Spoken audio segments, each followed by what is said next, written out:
Hey everyone, happy college football. Welcome to Porcelain Picks. I'm your host, Andrew Fabian. We are entering week 4 action.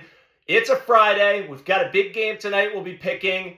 We're going to switch a couple things up this week. So first I want to pause. Let's appreciate what we have here. It's week 4 already in a young college football season. We all know the dog days of summer, scratching and clawing for action. We're finally here, week 4. The season will be over before we know it. So let's cherish what we have here, all right?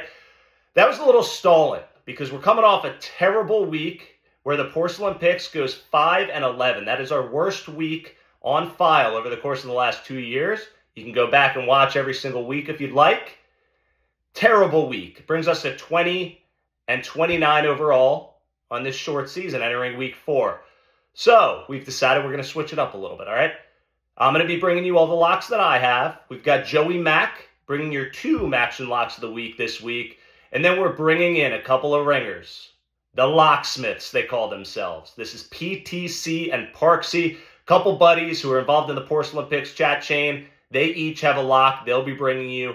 We're going to switch it up. We're going to see what works. We're going to bring you winners this week. There are 2 things that are true. 1, I need a haircut. 2, we need a winning week for you, our viewers. Both things are going to be true by the time Porcelain Audit gets released on Monday. Because we at Porcelain Picks are focused on bringing you the locks you need as you scroll atop the Porcelain Throne. All right, let's dive into the action. I alluded to it. We've got a big Big Ten matchup tonight. Ranked versus ranked Illinois. And Brett Bielema traveling to Lincoln, Nebraska to face the Cornhuskers. This is going to be an excellent game. Much anticipated game in the Big Ten. Both teams really need a victory here to propel themselves towards the top of the Big Ten standings, or at least into the talk of college football playoffs. Nebraska, they shut down school today. They cut classes. They want to get a big showing at this game this evening. I think they'll have that in Lincoln. All right. Illinois, at the time of this recording, is a 7.5-point dog. Over/under is set at 42.5. I think Illinois comes in and they're gonna be able to cover this spread. They have a solid offensive line. Nebraska coming off a couple Swiss cheese type offensive lines. Colorado most notably. I think that's the game that propelled them into their ranking that they have today. Colorado is at best 4-8 team this year. That's not necessarily a good win. It's a good win because it's a historical rivalry game for the Huskers, but if you're looking past Illinois, if you think Nebraska is going to blow them out, you got another thing coming. I think Brett Bielema is going to bring this running game to Nebraska. I think Dylan Raiola, Nebraska's stud freshman quarterback, is going to face some pressure from Illinois' defense. I like 2 bets in this game. I'm going to give you Illinois plus 7.5. Lock it, flush it. I also like the under in this matchup. 42.5 is a low under. This is going to be a running game dominated game and a defensive dominated game. Let's go under 42.5. Lock it, flush it. We'll enter Saturday 2-0. All right. Saturday noon slate. So we got Florida, the Gators, limping into Mississippi State to face a down Miss State team. I think both of these teams are in dire need of a victory. Florida, we all know the talk is that Billy Napier, is he going to survive this season? Will he survive loss here to Mississippi State? Will he get fired right after the game? Time will tell. Mississippi State got boat raced by Toledo at home last week. These guys are pretty much done for the season. Are they going to pack it in, or are they going to try to show up and give the Gators a match? Florida is a 6-point favorite traveling to Mississippi State. Run defense in Mississippi State is a real problem so far this year. Their passing offense has been a problem. Rushing offense has been a problem. It's really been a dumpster fire for Mississippi State. On the Florida side, I think you got the talent there. I think there's athletes on that side of the ball. The question is going to be whether or not they show up for Billy Napier. I think Florida shows up. I think they're going to win this game by 2 scores. Take Florida -6, lock it, flush it. All right. NC State at Clemson. NC State comes in right now as an 18.5-point dog. Over/under set at 44.5. Was Clemson's offense for real? We all saw them blow out Appalachian State. But then for those of you watching last night, you saw South Alabama also obliterate App State. App State was home for that game. So was that Clemson victory really what Clemson's offense looks like, or was it a mirage? It was a mirage, all right? NC State heads into Death Valley. It's a noon kickoff, so you might get a little slower start. It's a true freshman quarterback for the NC State side. They're going to come in. It's going to be a slow, running the ball, methodical type offense that they're going to try to bring to take the crowd out of it at Death Valley. I see NC State keeping this one close. They won 2 of the last 3 matchups between they and Clemson. I think this is another close battle. NC State plus 18.5. Lock it, flush it. Take the under as well. 44.5. Lock it, flush it. I don't think Clemson's offense is going to be putting up quite as much as they did against App State. Let's hope not. All right, moving on. 3:30 slate. We got Notre Dame, the Fighting Irish, playing host to Miami, Ohio. Chuck Martin comes in. He was a former assistant coach for Notre Dame. The MAC gives Notre Dame fits. This has a lot of storylines around it. Notre Dame 27.5 point favorite. That extra hook point. I love over-under set at 44.5 right now, right? Notre Dame, I think headed into this matchup, they're not overlooking a MAC school like they did when they lost just a couple weeks back. I think Riley Leonard is going to come in with his running game that they established last week against Purdue. Riley Leonard is going to get his first passing touchdown in a Fighting Irish uniform this week. That sounds crazy to say when we're already this far into the season, but watch for Jeremiah Love and Jadarian Price, the 2 Notre Dame stud running backs. I think the stars of this offense, they're going to be leaned on all throughout this game, and I think they're really going to blow this game open in the second half. Miami's going to keep it close. They've got Brett Gabbert at quarterback, great player.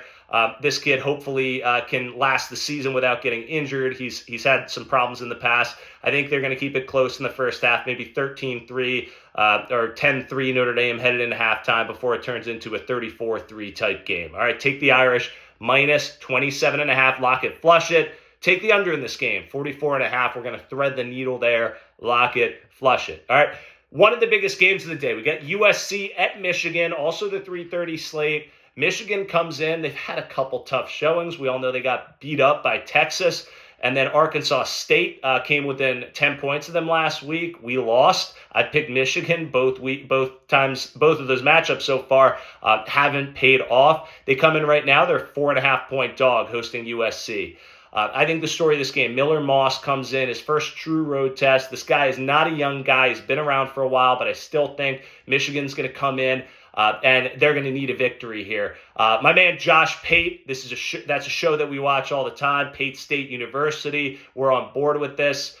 Josh Pate coined wounded animal mode. So Michigan comes into this game like a wounded animal. I'm in complete agreement there. I think Michigan is going to punch up in this one. USC's offense isn't going to be able to do what they've done against Utah State and against LSU. I think Michigan has the corner presence on the outside. They're going to be able to give that passing game fits. They're going to try to put the ball into the running game hands on USC's side. I also think on the offensive side of the football, you see Alex Orgees coming in for Michigan. He's been their backup to start the year. He's a running quarterback. I think this just adds to the 3-headed monster that Michigan's going to bring to the table with Donovan Edwards and Kalel Mullins. I think they're going to lean on the run all game long. So it's going to come down to whether or not USC can get out to a fast start and get the lead. I don't think they can. I think Michigan is going to come composed. I think they're going to come out to win this game on the ground. I don't think USC is going to be able to put up quite as many points. So I'm going to triple down on my Michigan plays this year so far. Michigan plus 4.5. Lock it, flush it. Also take the under in this game. 44.5, lock it, flush it. And I also think Michigan has a chance to pull out this victory. I think they're going to win and send USC packing. But we'll see what happens here. Let's go. All right, Georgia Tech, Louisville. Georgia Tech, 10.5 point dog. The biggest thing I want you to know in this game is Georgia Tech's covered 7 of the last 8 times as underdog versus ranked teams. I think they do it again here at Louisville. Louisville with 2 complete blowouts in their first 2 games of the year, but that was against Austin Peay and Jacksonville State. All right, they have a good quarterback here. He's a transfer from Texas Tech. His name is Tyler Show. I think this kid is going to be good all year long. I think Louisville wins this game, but I think it's more like a 3-point victory. Quarterback on the Georgia Tech side, Haynes King. Really like this kid. He can bring the run. He can bring the pass. I think Georgia Tech keeps this close. Take the Yellow Jackets, plus 10.5, lock it, flush it. Okay, this is our first version of a locksmith lock. All right, we got Parksy first up. We're headed to my alma mater with the Penn State Nittany Lions. Kent State travels in, limps in after that deafening defeat to Tennessee. They lost by 70 plus last week. Penn State coming in off a bye. They struggled with Bowling Green, a MAC team, a couple weeks ago. So what's going to give here? Parksy says that Kent State is going to have a little bit of a bounce back here. 49.5 point spread is too big for Penn State and the Nittany Lions to cover. I'm in agreement there with Parksy. This isn't my call, though. The locksmiths have spoken. Take Kent State plus 49.5. Lock it. Flush it. We think this is going to be a 50-6 type game, so Penn State still wins easily. But look for Kent State to keep it closer than 49.5 points. Big spread there. All right, we're going to jump over Utah at Oklahoma State, our last in the 3:30 slate. We got the Fighting Mike Gundy's plus 1.5 at the time of this recording. I say plus 1.5 at the time of this recording because it's flip-flopped. Cam Rising saga continues on the Utah side. This guy is set to play. That's why Oklahoma State's a dog right now, but you never know with Cam Rising. You never know with the Utes who's going to start at quarterback. But regardless, I like Oklahoma State to win this game outright. I think Alan Bowman and Cam Rising, the story of this game, we all have heard this. They combined for 49 years of age. These guys have been around forever. I think with the Pokes being at home with Mike Gundy, I just like them in this spot with Utah traveling in. Can't really explain it. But I do, my bold pick of this week, I think Ollie Gordon gets moving. He's had a slow start to this year on the ground for Oklahoma State, but I do think he gets moving. I think he gets 2 scores in this game against the Utes. Take Oklahoma State plus 1.5, lock it, flush it. We've got a big night slate. We're going to start in South Florida. We got South Florida, 17.5 point dogs to the visiting Hurricanes in the battle of what is South Florida. Those of you could argue that Tampa Bay is considerably north than Miami, but South Florida nonetheless named as that school in the 1950s. All right, I think on the South Florida side, the strength is the running game. They don't have much of a passing offense. They've only thrown for about 300 yards all season, 400 yards all season long in three games. Byron Brown, this quarterback can run. They've got 2 guys over 200 yards. Byron Brown leads the team in rushing. I think they're going to be able to stick with Miami just like they did against Alabama. On the Miami side of the football, Cam Ward throwing for over 400 yards a game. This guy leads all of college football in passing right now. He's also the front runner to win the Heisman Trophy in this short season. I think the cockiness factor is back with the Hurricanes. These guys have the talent. They think they can get it done. I do think that leads to a Miami victory, but I think USF, what they showed us in that Alabama game is that they can hang with guys who overlook them. I think this is another spot. I still think Miami's cockiness is going to lead them to overlook South Florida with that final score against Bama being a real boat race. But South Florida, for those who watched the game, know that was a close game for 3+ quarters, right? So South Florida plus 17.5, lock it, flush it. All right. Second locksmith lock of the week. We got PTC coming in hot with the biggest game of the evening. I'm going to have one pick in this game. It's going to differ from PTC, although I do back this guy 100%. I think he's onto something here. We've got Tennessee minus 6.5 at Oklahoma. Who's he going to pick? All right, PTC says that we're being told that the best offense out there is Tennessee. Nico, we all know his skill set. This guy's been putting up a lot of yards, a lot of numbers. He can run the ball. He can throw the ball. Dylan Sampson, the running back for Tennessee, has had a great year so far. On the Oklahoma side, you got Jackson Arnold. He's going to be home for Oklahoma in their first ever SEC home game. Let's see what the coming out party looks like for the Sooners. Brent Venables on the Oklahoma side. We know this defense is sound. We know they're going to come in trying to force the run on a Tennessee team that can really whip the ball around. Rush defense on both sides of the ball are strengths. I don't think this is going to be a high-scoring matchup. PTC doesn't matter on his end. He's got Tennessee minus 6.5 for a locksmith, lock of the week. Lock that one, flush that one. All right, my pick, I already alluded to it. I think the defenses are going to shine in this game. I do think they're going to force Dylan Sampson to rush the ball for Tennessee. And this may lead to a couple errors. I think Nico in his first true road start here, he could be a little bit rattled. Again, Oklahoma in their first SEC battle playing host to Tennessee here. I think the under is the way this is going to go, 57.5. Lock it, flush it. That's 2 picks on the biggest game of the night. All right, now let's jump over to the always anticipated Maction locks of the week. We got Joey Mack giving you 2 picks this week. All right, 2 opportunities for easy money. The first one, we're gonna give this a little asterisk. It's right now, if you look this up, it's gonna be minus 140 payout. So when we count this one as a win, it'll be 0.8 points instead of our typical 0.9 units that we deliver for wins, where a loss is 1 full point deducted. But take Akron, plus 6.5 total points right now. That you can get that from minus 140 out there on FanDuel. Akron's a terrible team, but they have Joe Moorhead as the head coach. They're facing South Carolina. South Carolina's coming off hosting College Game Day.